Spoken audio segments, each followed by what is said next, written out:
Hi అండి, నమస్తే. Welcome to Andhra and Bengaluru foods. ఈరోజు మనం ఈ వీడియోలో హడావిడి లేకుండా ఒకేసారి 2 రకాల పాయసం రెసిపీస్ని ఈ వీడియోలో ఎలా తయారు చేయాలో చూసేద్దామండి. బెల్లం ఇష్టపడే వాళ్ళు బెల్లం పాయసం, పంచదారతో ఇష్టపడే వాళ్ళు పంచదార పాయసంని ఒకే ప్రాసెస్లో మనం ఎలా తయారు చేయాలో చూసేద్దాం.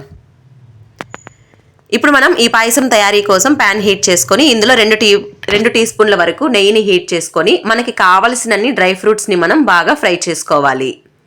లో ఫ్లేమ్లో పెట్టుకొని డ్రై ఫ్రూట్స్ అన్నిటిని మనం బాగా ఫ్రై చేసుకొని ఫ్రై అయిన ఈ డ్రై ఫ్రూట్స్ని ఒక బౌల్లోకి తీసుకొని పక్కన పెట్టుకోవాలి. ఇప్పుడు మనం అదే ప్యాన్లోకి 2 కప్పుల వరకు సేమియాని కూడా వేసుకొని మనం లో ఫ్లేమ్లో బాగా రోస్ట్ చేసుకోవాలి. సేమియా మనకి బాగా ఫ్రై అయ్యి గోల్డెన్ కలర్ వచ్చే వరకు మనం బాగా రోస్ట్ చేసుకోవాలి. ఇలా రోస్ట్ చేసుకున్న ఈ సేమియాని కూడా తీసుకొని మనం పక్కన పెట్టుకోవాలి.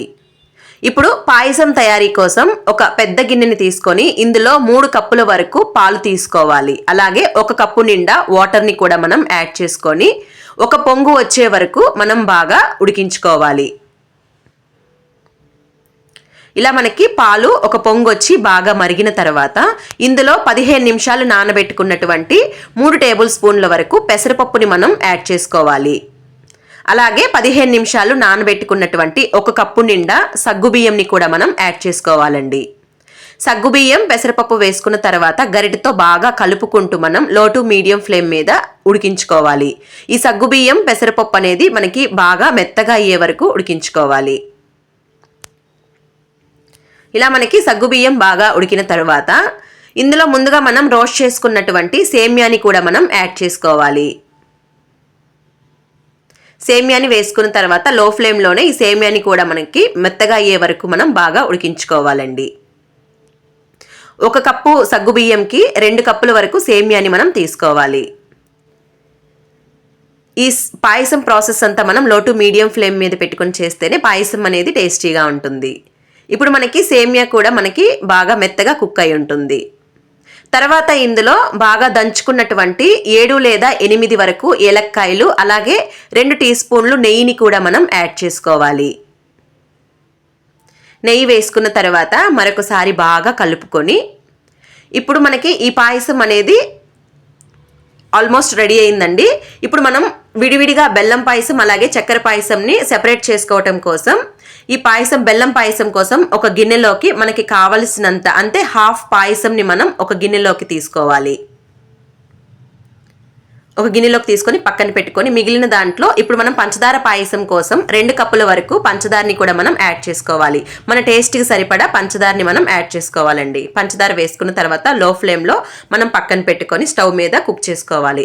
ఇప్పుడు బెల్లం పాయసం కోసం తీసుకున్నది ఉంది కదండి, దాంట్లో కూడా 2 కప్పుల వరకు బెల్లంని మనం తీసుకోవాలి. ఈ బెల్లంని కూడా మన టేస్ట్ని అడ్జస్ట్ చేసుకుంటూ బెల్లంని మనం యాడ్ చేసుకోవాలి.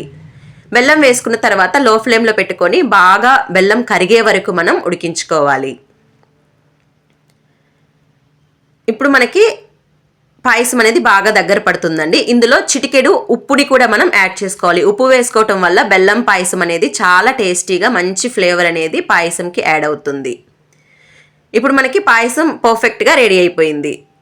ఇప్పుడు ఈ పాయసంలో మనం ముందుగా రోస్ట్ చేసుకున్నాం కదండి డ్రై ఫ్రూట్స్, ఇందులో సగం డ్రై ఫ్రూట్స్ని ఇందులో మనం యాడ్ చేసుకోవాలి. డ్రై ఫ్రూట్స్ వేసుకున్న తర్వాత మరొకసారి బాగా కలుపుకొని పాయసం బాగా దగ్గర పడిన తర్వాత ఇప్పుడు మనం స్టవ్ ఆఫ్ చేసుకొని పక్కన పెట్టుకోవాలి.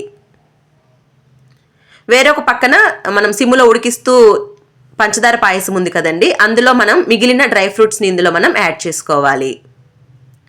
ఈ పంచదార పాయసంలో కూడా డ్రై ఫ్రూట్స్ వేసుకొని మరొకసారి మనం బాగా కలుపుకొని పంచదార పాయసం కూడా బాగా దగ్గర పడిన తర్వాత స్టవ్ ఆఫ్ చేసుకోవాలి. అంతే అండి, హడావిడి లేకుండా ఈజీ ప్రాసెస్లో 2 రకాల పాయసంని మనం ప్రిపేర్ చేసుకోవచ్చు. బెల్లం ఇష్టపడే వాళ్ళు బెల్లం పాయసం, పంచదార ఇష్టపడే వాళ్ళు పంచదార పాయసం. మీరు కూడా ఇదే ప్రాసెస్లో ఈజీగా అయిపోయేటట్టు పాయసం ప్రిపేర్ చేసి ఎలా ఉందో కమెంట్ చేయండి. ఈ రెసిపీ మీకు నచ్చితే మన ఛానల్ని లైక్ చేసి షేర్ చేసి సబ్స్క్రైబ్ చేయండి. Please, thank you for watching.